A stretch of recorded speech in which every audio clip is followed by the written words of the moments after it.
Hello, ladies. This is Jeanette with Women Wearing Wigs and More.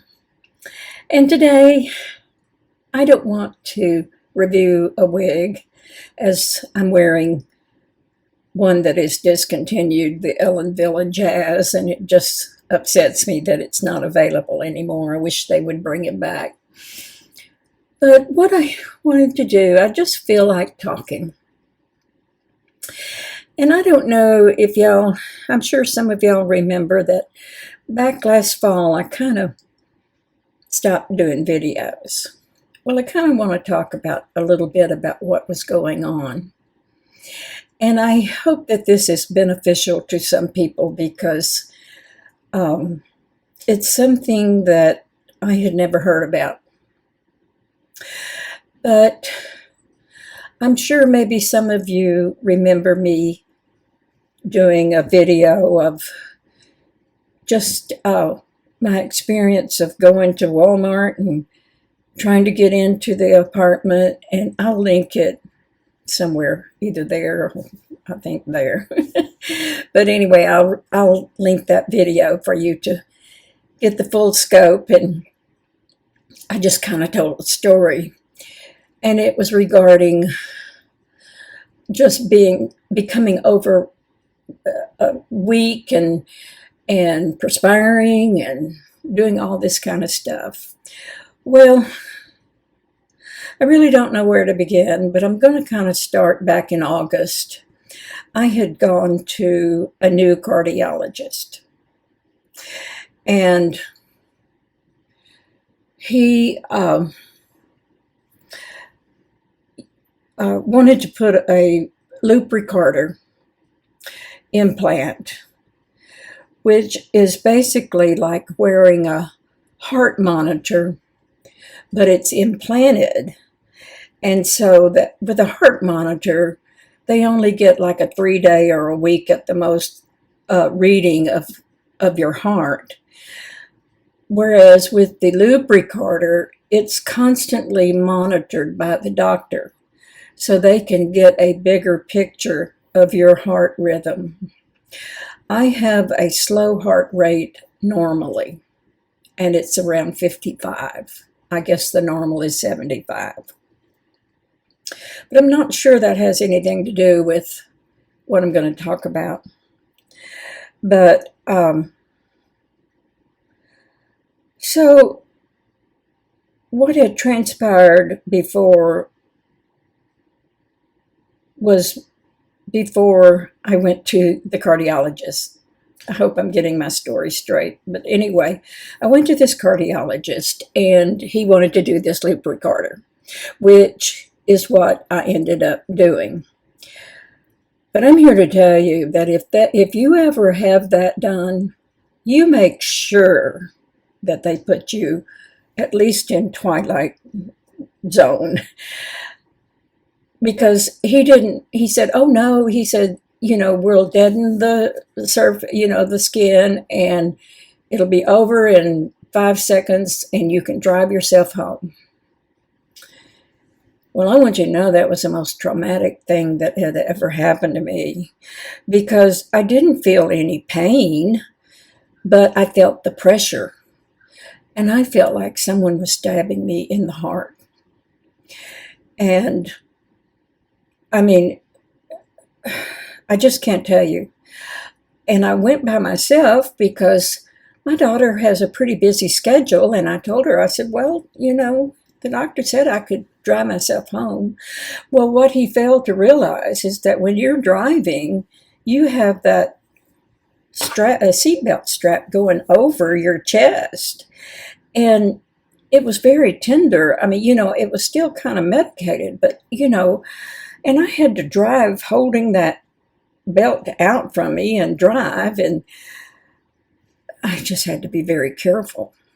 But just for the record, if you ever have a loop recorder installed, have the doctor put you under some medication so you won't be cognizant of what he's doing, and also have someone take you. I just don't advise, because I was scared. I felt very alone. I just felt like I was the only one that ever experienced something like that. But anyway, enough about that. So, okay, so I have this loop recorder. And I'm going to get a little personal, but then it was one Sunday evening, and I got ready to take a shower. And I took my clothes off, and I was using the bathroom. Well, I have hemorrhoids, but I've never had anything experienced like this. But when I got off the seat, the toilet bowl was full of blood. And I'm sorry if this is too much information, but this is important as to where I'm going with this. And the only thing that kind of was a relief is that it was bright blood and not dark.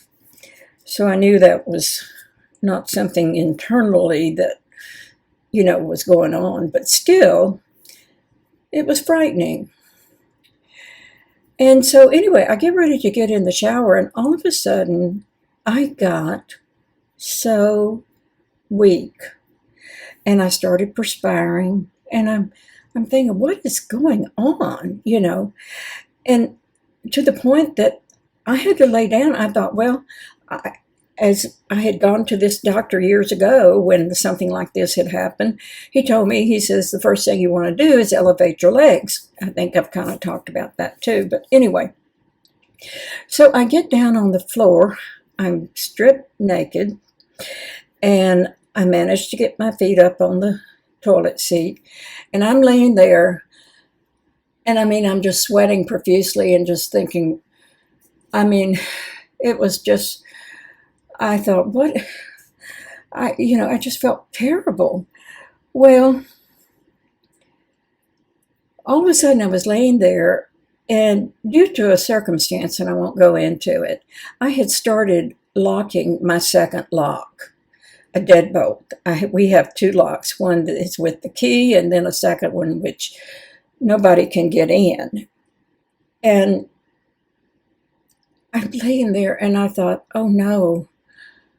I knew that I kind of needed help, but I thought, nobody can get in.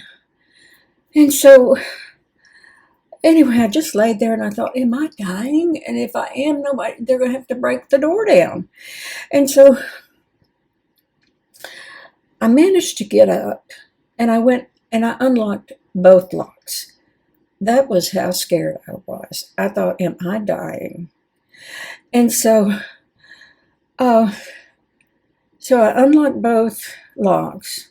And for the record, that particular night, I remained in my, apartment with both doors unlocked. I was just, just felt the need to do that. Well, anyway, so when I came back, I got in bed knowing that I was still feeling really weird. And so I got in bed, and knowing that I have an adjustable frame on my bed, I knew I could lift the foot and elevate my legs. And I was still just hot as all get out. And so I laid there, and I'm sorry. So I laid there, and I felt like I needed to call my daughter who lives close by. But I thought, it's Sunday night. She has to get up early on Monday mornings to go drive downtown. She gets to work at home. But on Mondays, they all have to go in to the office, and, just not wanting to bother her. But anyway, so I finally got situated where I was able to put on some pajamas, and needless to say, I never got a shower that night. Well, knowing that I had the loop recorder, I thought, I'm kind of expecting the doctor or the cardiologist to call me, which sure enough they did that Monday. And I knew why they were calling, because they saw the fluctuation of what was going on during that situation. So he had me come in right away, and he came and he said, "You have AFib." Well, I was not convinced of that, because I have had these situations that I've explained in that previous video that I'll post up here. And also, my dad had the same situation. Our family, we lived on a rice farm about 50 miles from Houston. And every summer, Mother, who had 5 siblings, they would always have a family reunion in a public park. That was kind of the thing back then. And we would have a family reunion at a city picnic ground. And every time we did, and they always had it during the heat of the summer, and every time Dad would have, Mother would call it his spells. And he had gone to the doctors and they could not figure anything out. They just, and he too he ended up having a pacemaker. But anyway, by the way, he lived to be 90 years old, so I'm not leaving this earth for any time soon. But anyway, so the cardiologist, when I went in, he told me he wanted me immediately on Xarelto, which is a blood thinner. Well, I am very opposed to taking any medications that are not just absolutely necessary. And I tried to explain to him that I've had this situation all my life, and it just seems to me previous doctor would have, said I had AFib. I mean, I guess it was kind of like it first started when I was in my 50s. And, but anyway, so, in the meantime, during that same time, I guess this was like maybe in September, I had started going to a chiropractor that, was really kind of helping me. I have a real bad back, and I had that going on. And anyway, I had a regular appointment with my regular doctor, and that morning, I called my daughter, and I just did not feel good. I mean, I didn't have the situation of perspiring and everything, but I did not feel like I could drive myself. And so I called my daughter and asked her if there was any way she could take me. Well, of course, she was right there. And my appointment was in the afternoon, so I was able to give her a little heads up. Well, she had to help me out to the car and help me in. And I take that back. I did not have an appointment. I just knew I needed to get to the doctor. And so we go in, and so the regular doctor had some blood work done, and the only thing they came up with was that I was anemic. And so I had all this stuff going on. I mean, the chiropractor, I was doing that, and I was having all this stuff going on that I didn't know what was happening to me. And so I thought, so anyway, my niece, who has to have iron infusions, told me that I should probably go to a hematologist for further blood work, because a regular doctor doesn't always check everything that is needed for a blood panel. So I did get referred by my regular doctor to a hematologist. I went to them. Turned out I was very anemic and needed 5 iron infusions. They had to be done like 2 a week or something like that. So it took a few weeks to get that done, and it did make me feel better. But in the meantime, and I did subscribe. I mean, I did get the blood thinner, and although the uh, cardiologist did put me on to where you can place orders through a Canadian pharmacy. And I'm sorry, I think my lipstick's bleeding. So anyway, so I did do that, and it was a lot cheaper because Xarelto is a brand name, and he wanted me on the brand name. And so anyway, I ended up getting it at a much less cost, but I still didn't like taking it. But I did take it because, it was kind of like, well, what if he's right? Maybe I do need a blood thinner.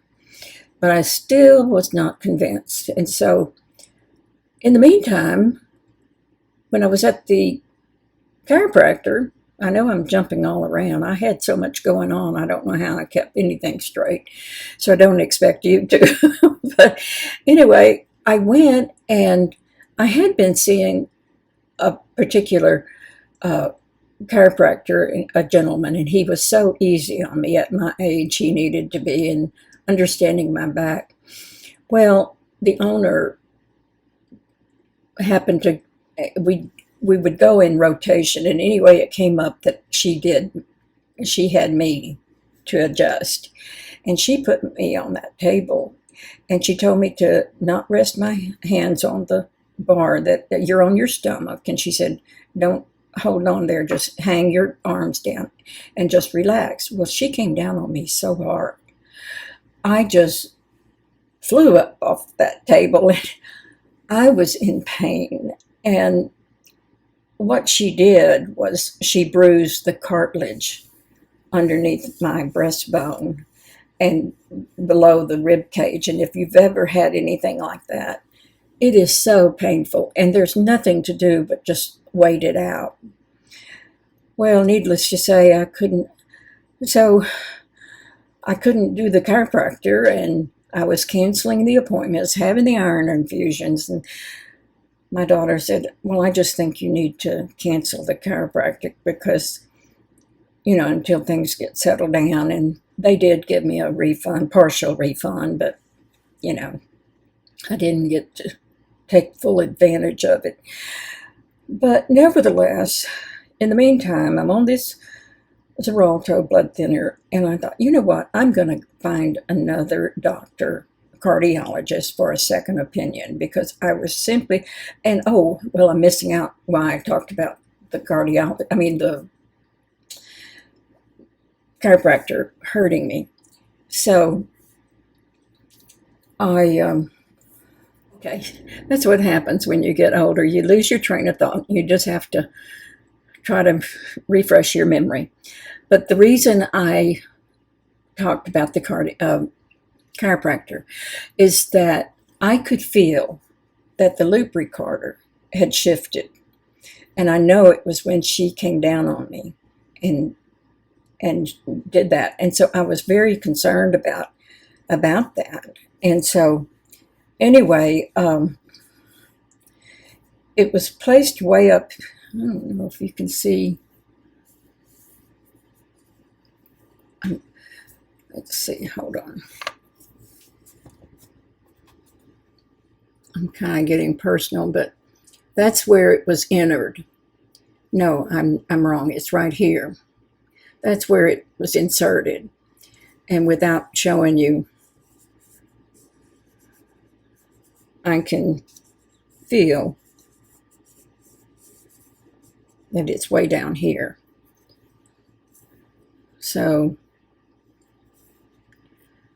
but it's, my thumb is where it was, about right there. And so now where my two fingers are is where it is. Well, one thing about getting older, you just don't mind talking about anything. But anyway, so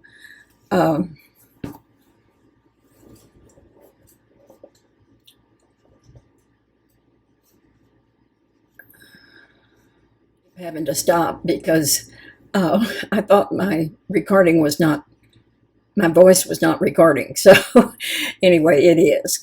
So anyway,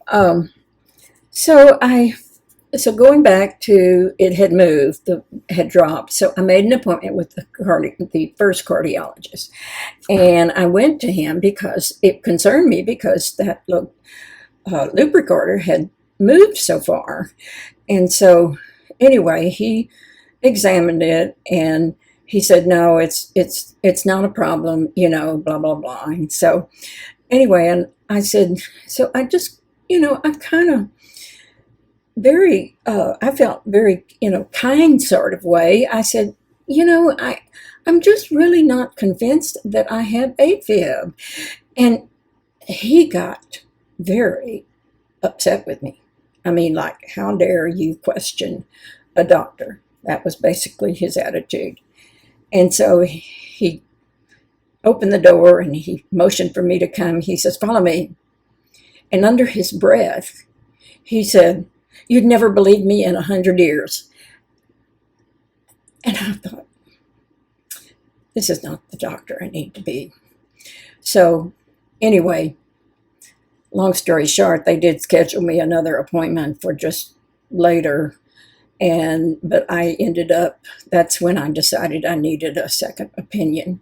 And I did find another doctor, and I went to him, and I didn't go into all this detail with him about the other doctor, but I just did tell him that I was not convinced that I had AFib, that, and I described these situations where I would, getting sweaty, profusely, and I mean, my head would be down to my waist, and many times blood would pool in my legs. I later found that was what was happening, to the point that my legs got concreted to the floor or the ground or wherever I was.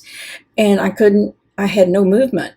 Well, and that's why the doctor years ago told me to elevate my legs. And so anyway, well, so I made this appointment, and I started describing these experiences and how I had that all happen.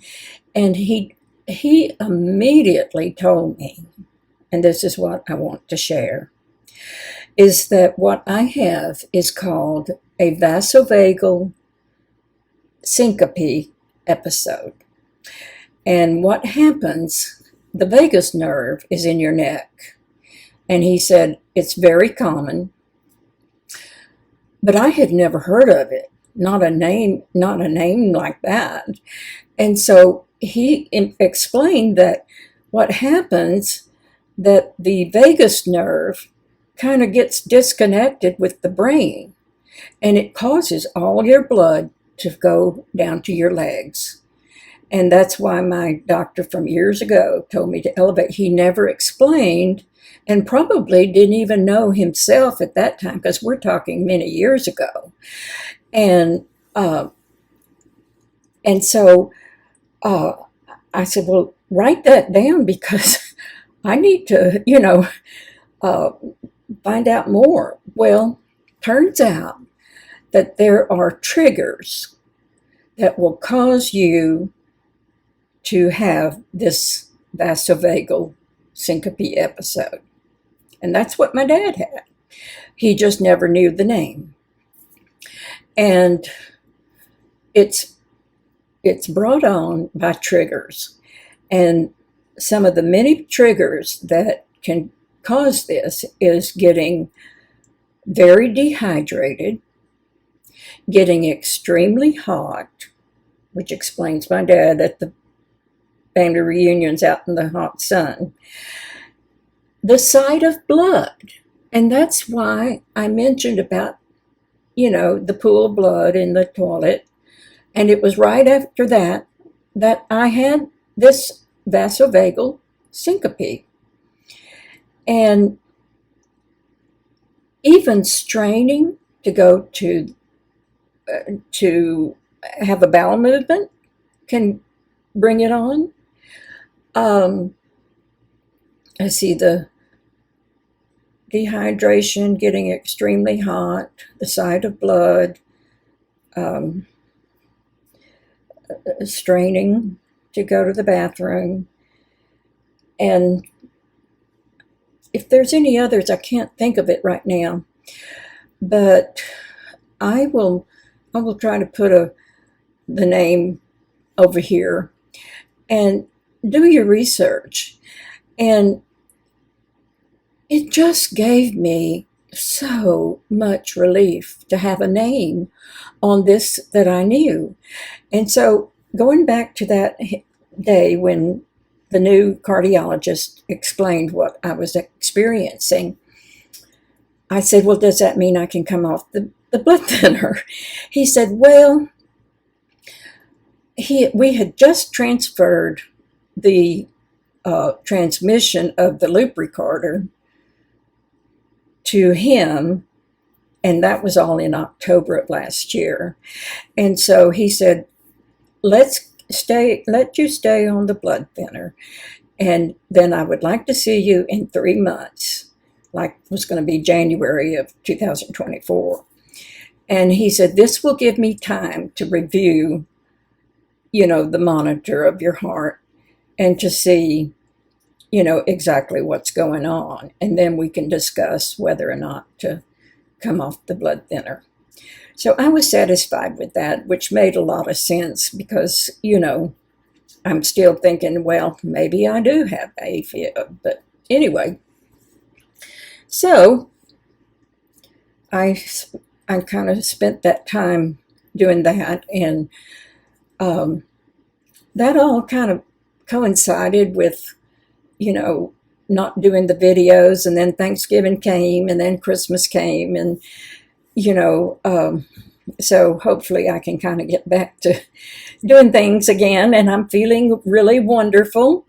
And anyway, I went back to the cardiologist in January, and he went in and actually reviewed my reading from the loop recorder with, he called it the electrician in their office who specializes in, I guess the readings of, anyway, I don't know, it was someone over him. And so he came back after discussing with him and reading it, and they said, you do not have AFib. So getting a second opinion is very important. And so I said, then I can come off blood thinner. And he kind of laughed. He said, well, and I knew that, a person doesn't know what's going to happen to them, whether I need blood thinner or not, and I guess he kind of was hesitant. And I said, well, let me ask you this. If you were my age and you were on blood thinner, would you want to be on it? And he said, no, I'm just being honest. And I said, well, I appreciate that. And I said, I really don't want to either. And I said, I just feel that knowing what it is, and yes, it makes my heart do weird things, but it's not because of AFib, it's because of having that thing. And so now I'm very, very cognizant to not let myself get too hot. I pay high extreme electric bills to keep my air conditioning cool. And,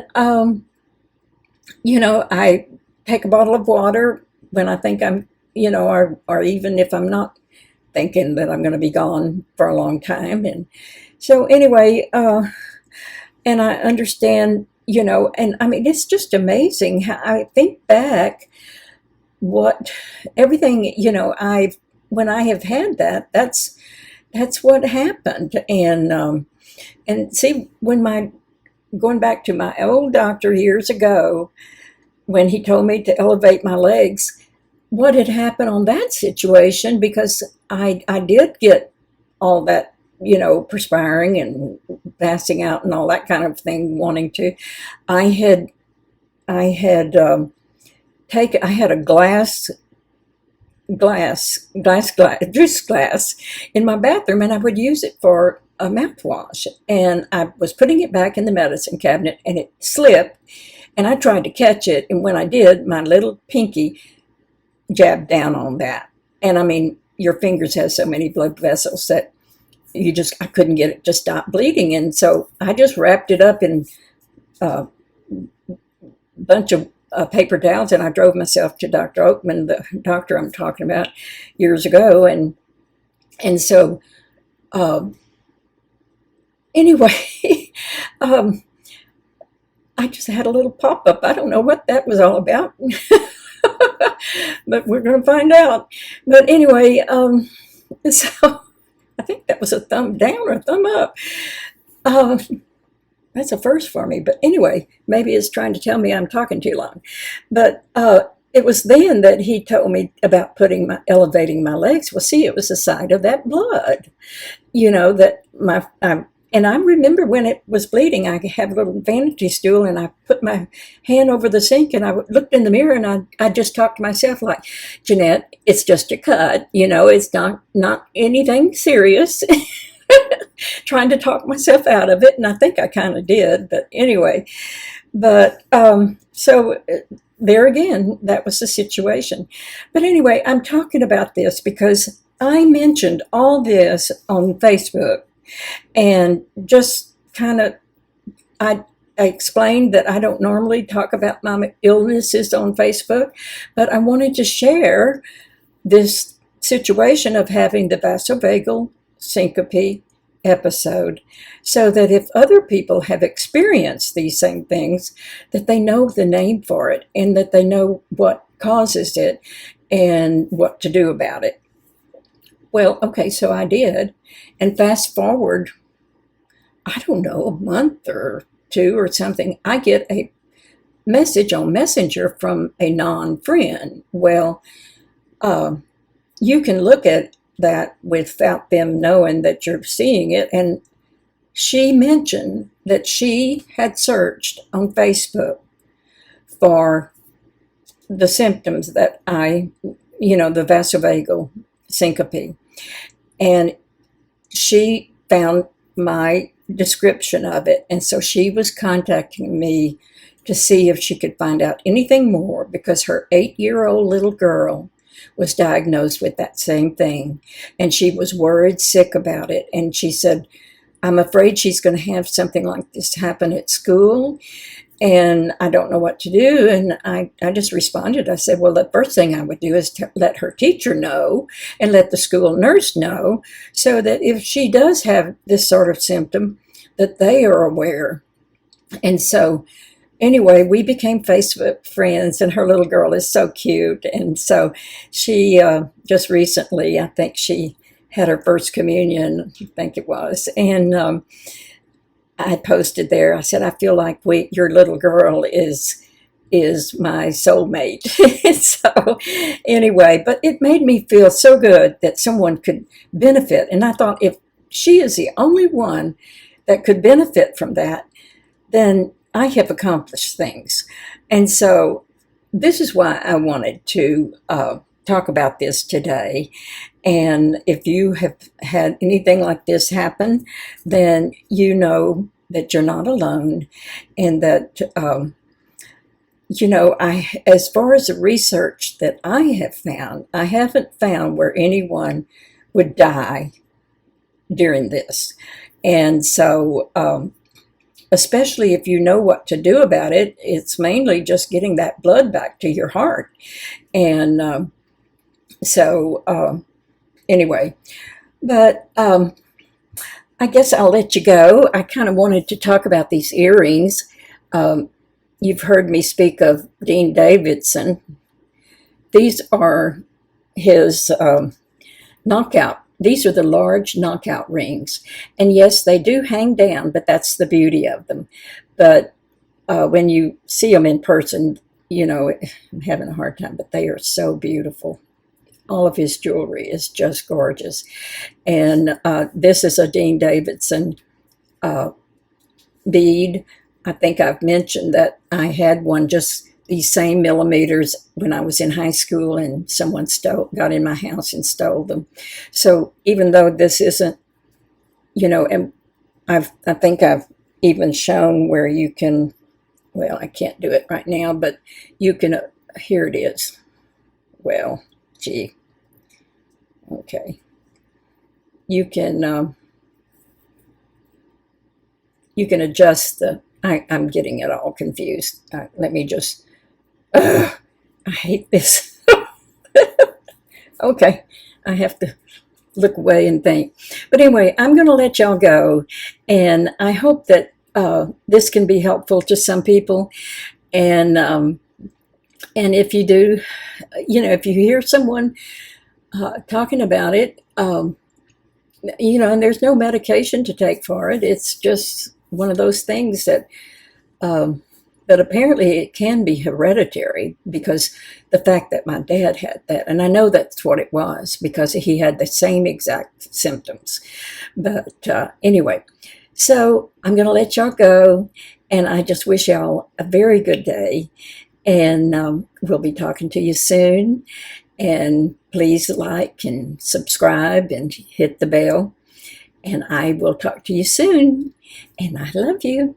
Bye-bye. Gone real quick. I just wanted to share that I did discover a new supplement, and it's called Terry Naturally is the brand, Curamed. It is curcumin, 750 milligrams. This is the bottle. Whoops. Well, okay, there we go.